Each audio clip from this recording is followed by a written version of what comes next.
किसी भी देश की प्रगति इस बात से निर्भर होती है कि उस देश का जो युवा है वो कितना सफल है, कितना समर्थ है और कितना प्रगतिशील है।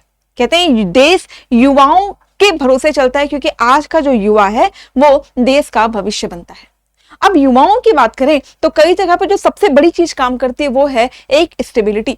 हर मौके पे हर व्यक्ति को एक ऐसा क्षण आता है जीवन में जब उस व्यक्ति को लगता है कि अब हम स्टेबल हो जाएं। और स्टेबिलिटी का पर्याय सामाजिक भी है, आर्थिक भी है, राजनीतिक भी है। लेकिन इसमें जो सबसे बड़ा पहलू आता है वो है आर्थिक। इसीलिए हर युवा चाहता है कि उसको एक स्टेबल जॉब मिल जाए, एक स्टेबल नौकरी मिल जाए, जिससे उसका रेगुलर इनकम आता रहे, जिसके माध्यम से वो आने वाले समय में और प्रगति कर पाए, अपने परिवार की प्रगति कर पाए। अब ऐसे में जो स्टेबिलिटी का पर्याय है वहां पे लोग सरकारी नौकरियों पे बहुत भरोसा करते हैं। सरकारी नौकरियों की तैयारी के लिए कितने सारे युवा हैं जो अपने फ्यूचर को स्टेक पे रख के जो है तैयारी करते जाते हैं। और केवल वो युवा ही नहीं बल्कि उनके जो परिवार के लोग हैं वो सब भी इसमें ना केवल उनका सपोर्ट करते हैं बल्कि कहीं ना कहीं वो तैयारी पूरे परिवार की तैयारी बन जाती है। ऐसे में जो तैयारी के माध्यम है, मतलब जिन माध्यमों के थ्रू आप कोई सरकारी परीक्षाएं पास करते हैं, वो माध्यम बहुत इंपॉर्टेंट हो जाते हैं। देश में माध्यमों की बात करें तो सबसे पहला है यूपीएससी यानी यूनियन पब्लिक सर्विस कमीशन, जिसके तहत कई सारी जो भर्ती परीक्षाएं हैं वो संचालित की जाती हैं, जैसे आपने नाम सुना होगा सिविल सर्विसेज का। ऐसे ही स्टेट सर्विसेज के लिए जो है पब्लिक सर्विस कमीशन होते हैं। और इसके साथ साथ एक और कमीशन की बात करें जिसको लेकर आज की चर्चा है वो है एसएससी यानी स्टाफ सिलेक्शन कमीशन। देखिए एसएससी यानी स्टाफ सिलेक्शन कमीशन में ग्रुप बी के साथ ही जैसे आपने नाम सुना होगा सीएचएसएल, सीजीएल, स्टेनोग्राफर, जीडी, बहुत सारे जो एग्जाम है वो इसके एम्बिट में, इसके पेरिफेरी के अंतर्गत कराए जाते हैं। अब प्रॉब्लम यह है कि देखिए जब एसएससी एग्जाम की बात करते हैं, स्टाफ सिलेक्शन कमीशन एग्जाम किस माध्यम से होता है, तो ये कंप्यूटर बेस्ड टेस्ट ऑर्गेनाइज करता है। यानी यहाँ आपके पास कोई रिटन पेपर नहीं होगा, आपको कंप्यूटर पे जाके वो टेस्ट जो है देना होगा। अब क्योंकि टेस्ट कंप्यूटर बेस्ड है, दैट मींस कि वहां पे टेक्निकल ग्लिचेस ऑब्वियसली होंगी ही होंगी। टेक्निकल तरीके से आपको उस एग्जाम को कंडक्ट कराना होगा।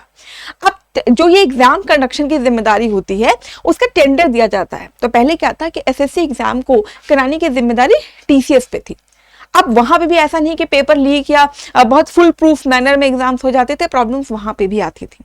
लेकिन अभी जिसके लिए जो छात्र हैं वो प्रदर्शन पे उतर आए हैं, जिसके लिए ये पूरा विरोध हो रहा है, वो ये है कि इस बार टेंडर एक ऐसी कंपनी को दे दिया गया जिसके पास अभी इस लेवल का स्किल नहीं है। हम बात करें एडिक्विटी की, जिसको अब सरकार ने टेंडर दिया और ऐसा माना जा रहा है कि भाई क्योंकि जो कॉस्ट है वो कम आई, इसकी वजह से टेंडर इनको दे दिया गया। अब इसके बाद जो पेपर है इसको लेके जो कैंडिडेट्स हैं, कैंडिडेट्स का कहना है, हमारे बहुत सारे रिपोर्ट्स का कहना है कि पेपर इस तरीके का सेट कर दिया गया जिसमें कोई लेवल नहीं है। कई बार 5वीं 6वीं जो 7वीं के जो क्वेश्चंस हैं उनको डाल दिया गया। सेंटर्स कहीं कहीं भी जो है डाल दिए गए, कहीं पे भी दूर दूर फेंक दिया गया। समझ में नहीं आ रहा है कि सेंटर एलोकेशन कैसे किया गया।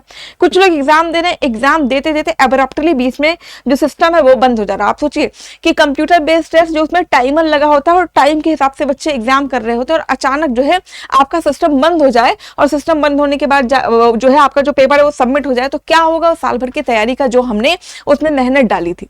इसलिए ये सारे बच्चे विरोध और प्रदर्शन कर रहे हैं। सोचिए एक ऐसे देश की हम बात कर रहे हैं, हम एक ऐसे डेमोक्रेटिक सोसाइटी में रहते हैं, हम एक ऐसे लोकतांत्रिक समाज में रहते हैं जहां हम खुद अपना नेता चुनते हैं।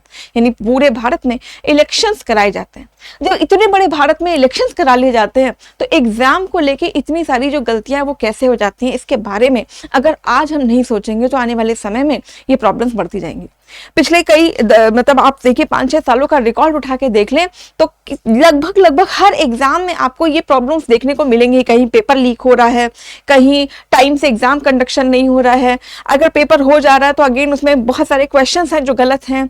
एसएससी एग्जाम्स को लेके, इवन जो पब्लिक सर्विसेज कमीशन एग्जाम है वहां पे भी लेके देखिए कितने सारे केसेस चल रहे हैं। तो पहला तो रिक्रूटमेंट मिल नहीं रही है, आ नहीं रही है, आ रही है तो इतनी देर से भर्ती प्रक्रिया शुरू हो रही है, उसमें भी पेपर फुल प्रूफ नहीं है।